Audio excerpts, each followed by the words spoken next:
So I wanted to revisit the demo and kind of show that the three cores are logged, or rather are spinning at the B dot instruction while the first core has moved on. In the previous video, we kind of, did not see the other cores making progress. That had to do with, one of the make file related changes, and I was not launching QEMU correctly. So now I've done it. And, on the screen, what we see is everything, or rather all the cores pointing to the first instruction. And if you see kind of, the base address, the program counter is pointing to a different location compared to previous time. Something there changed. But what's happening here now is every core will go ahead and execute. And this is that instruction which kind of, branches to the same location, right? So we say, hey, branch to this location, and that location happens to be this.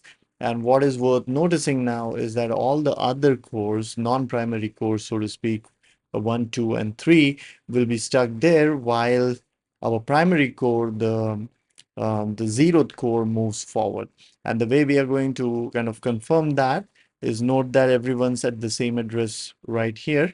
And what I'm going to do is simply have them execute, like I'll just execute C here. So all the cores are free to run.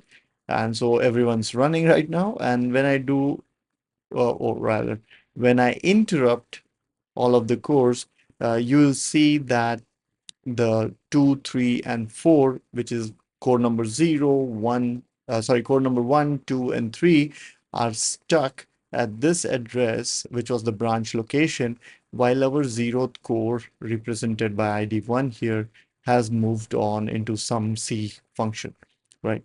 And so if we see right here, we are looking at the code pointed to by the 0th core, but hopefully, this right here, the fact that everybody else is stuck at, 401 something something C, the B dot instruction, that should convince you that core 0 has moved on while others are still spinning.